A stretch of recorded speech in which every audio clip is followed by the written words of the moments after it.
আসসালামু আলাইকুম। পৃথিবীর যে যে প্রান্ত থেকে শুনছেন এবং দেখছেন সবাইকে শুভেচ্ছা জানাচ্ছি।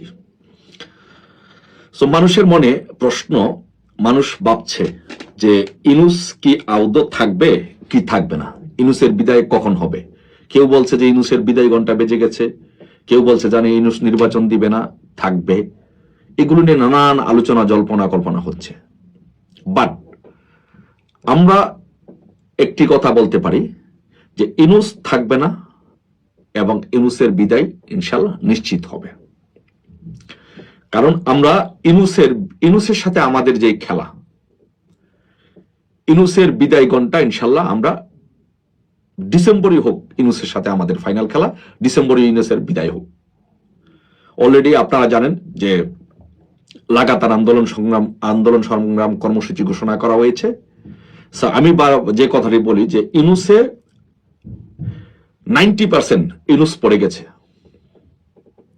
90%-এর মোর যদি আপনি বলেন যে ইনুস পড়ে গেছে, ইনুসের অবস্থা এত নাজুক।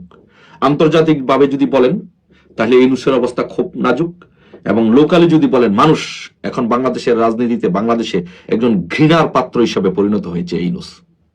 আসলে একটু আন্তর্জাতিক ভাবে একটু বিশ্লেষণ করি যে আন্তর্জাতিক ভাবে সে কিভাবে নাজুক হয়ে পড়েছে এবং মানুষ কিভাবে তাকে আন্তর্জাতিক ভাবে মানুষ তাকে ঘৃণা করা শুরু করেছে। মূল বিষয়টা হচ্ছে যে ইনুস তো শান্তিতে নোবেল পুরস্কার পেয়েছিল।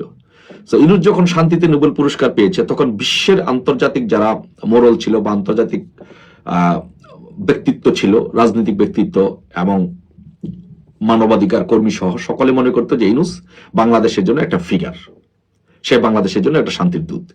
কিন্তু 5ই আগস্টের পরে আন্তর্জাতিক ভাবে তার কাছে যেই এই অর্গানাইজেশন গুলোর কাছে, বিশেষ করে অ্যামনেস্টি ইন্টারন্যাশনাল, তারপরে জাতিসংঘের মানবাধিকার কমিশন সহ আইসিসি সহ সবগুলো জায়গার মধ্যে তার বিরুদ্ধে এভিডেন্স সহ প্রমাণ সহ এই ইনুসের বিরুদ্ধে যে অভিযোগগুলো গিয়েছে, এই অভিযোগগুলো আন্তর্জাতিক সংস্থাগুলো খতিয়ে দেখেছে এবং এগুলোর প্রমাণ পেয়েছে।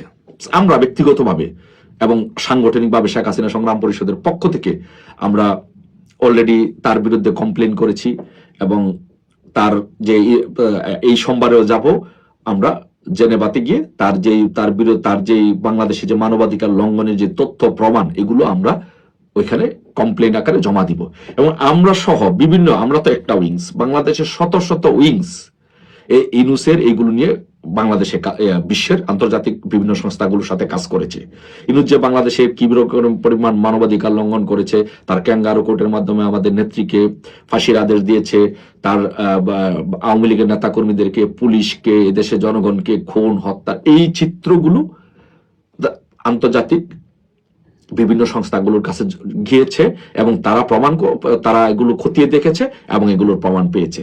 সুতরাং আন্তর্জাতিক বিশ্বে ইউনুসের অবস্থান একেবারে নাজুক, তাকে আন্তর্জাতিক বিশ্ব আর কোনো সমর্থন করছে না।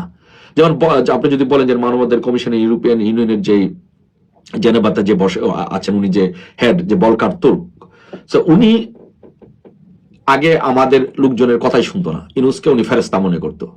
কিন্তু এখন উনি আমাদের সাথে কথা বলছেন, আমাদের লোকজনের সাথে কথা বলছেন, কথা শুনছেন, অভিযোগগুলো আমলে নিচ্ছেন এবং খতিয়ে দেখছেন। ইউনুসের যে আন্তর্জাতিক যে কানেকশন ছিল সেই কানেকশনটা একেবারে ভেঙে পড়েছে এবং তাকে আন্তর্জাতিক ভাবে আর কেউ শান্তিতে নোবেল পুরস্কার পেয়েছেন বা বাংলাদেশের জন্য ফিগার মনে করছে না, তারা বাংলাদেশের একজন বিলেন মনে করছে আন্তর্জাতিক বিশ্ব। আন্তর্জাতিক ভাবে সে তার পক্ষে আর কেউ দাঁড়াবে না। এখন আসেন লোকালি আপনি বাংলাদেশের মানুষ 5ই আগস্ট আসার আগে মানুষের একটা ধারণা ছিল যে বাংলাদেশে যদি ইউনুসের মতো এরকম নোবেল বিজয়ী কেউ যদি বাংলাদেশের শাসন ক্ষমতা চালাতো, এরকম একটা মানুষের মনের মধ্যে একটা প্রশ্ন ছিল। কিন্তু 5ই আগস্টের পরে ইউনুস যখন ক্ষমতা দখল করার পরে এই দীর্ঘ 14-15 মাসে বাংলাদেশে যে পরিমাণ মানবাধিকার লঙ্ঘন করেছে, মানুষের ব্যবসা বাণিজ্য প্রতিষ্ঠান, মানুষের ব্যক্তি জীবনের উপরে চাঁদাবাজি, ধর্ষণ, খুন, বাংলাদেশে আপনি দেখাতে পারবেন না কোথাও কোনো রাস্তার মধ্যে একটা ইট লাগিয়েছে অথবা কোথাও কোনো একটি কাঠের সেতু বা বাঁশের সেতু নির্মাণ করেছে, এরকম কোনো ঘটনা আপনি বাংলাদেশে ইউনুসের এই শাসন আমলে আপনি দেখাইতে পারবেন না। বরং আপনি কি দেখাইতে পারবেন, অনেক বড় বড় স্থাপনাতে আগুন দেওয়া হয়েছে, অনেক বড় বড় স্থাপনা পুড়িয়ে দেওয়া হয়েছে, ব্যবসা বাণিজ্য ধ্বংস করে দেওয়া হয়েছে, আপনার গাজীর ফ্যাক্টরি সহ, তারপরে প্রাণ আরএফএল সহ, শাইন চাকলাদারের পাঁচতারকা হোটেল সহ অনেক প্রতিষ্ঠানে আগুন দিয়ে ধ্বংস করে দেওয়া হয়েছে। গার্মেন্টস গুলো বন্ধের পথে, মানুষের কয়েক লক্ষ মানুষ বেকার হয়ে গেছে, গার্মেন্টস শ্রমিকরা বেকার হয়ে গিয়েছে। এই যে একটা বাংলাদেশে একটা অরাজকতা, দুর্নীতি, লুটপাট, টেম্পু স্টেশনের আগে যেখানে মানুষ যদি চাঁদা দেওয়া লাগতো, আগে হয়তো 2 টাকা চাঁদা দেওয়া লাগতো, এখন চাঁদা দেওয়া লাগে 8 টাকা, 4 জনের যে চাঁদা যাচ্ছে। মানুষের ব্যবসা বাণিজ্য একদম থুবড়ে পড়েছে। যে এই নাজুক পরিস্থিতিতে গণতন্ত্র তো নাই বললেই চলে।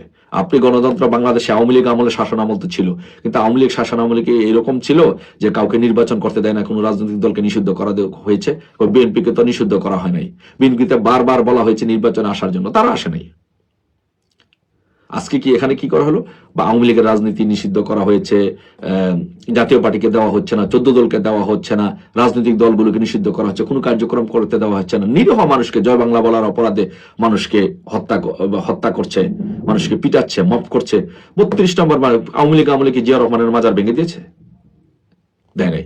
এখন ধানমন্ডি 32 নম্বর এইভাবে আগুন দিয়ে জ্বালিয়ে পুড়ে দেওয়া হয়েছে, একদম ভেঙে গুড়িয়ে দেওয়া হয়েছে।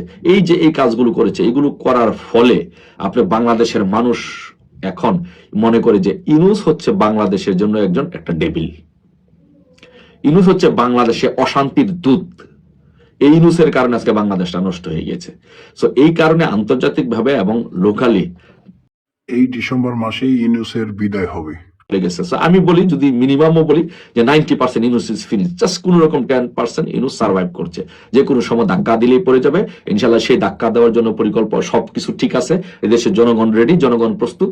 নভেম্বরের থেকে আন্দোলন লাগাতার কর্মসূচি আসছে। আমরা এর আগে বলেছিলাম শেখ হাসিনা সংগ্রাম পরিষদের পক্ষ থেকে যে মার্চ টু যমুনা ঘোষণা করেছিলাম। সো কেন করেছিলাম, কি কারণে করেছিলাম, এটা আপনারা জানেন। পরবর্তীতে আওয়ামী লীগ কর্মসূচি ঘোষণা করেছে, আমরা একাত্মতা পোষণ করেছি। তো সো ইনফরমেশনের ভিত্তিতেই বলছি, ইনশাল্লাহ ডিসেম্বরের মধ্যে ইউনূসের সাথে ইনশাল্লাহ আমাদের ফাইনাল খেলা হবে। ডিসেম্বরের ভিতরে ইউনূসকে ইনশাল্লাহ বাংলাদেশ থেকে এই জগদ্দল পাথরের মতো যে চেপে বসে আছে আমাদের উপরে, তাকে ইনশাল্লাহ বিদায় করতে হবে এবং তার বিদায় ঘণ্টা ইনশাল্লাহ বাজবে। সবাইকে ইনশাল্লাহ ঐক্যবদ্ধভাবে এই আন্দোলন শরীক হওয়ার জন্য, সংগ্রাম হওয়ার জন্য অনুরোধ জানাচ্ছি। জয় বাংলা, জয় বঙ্গবন্ধু।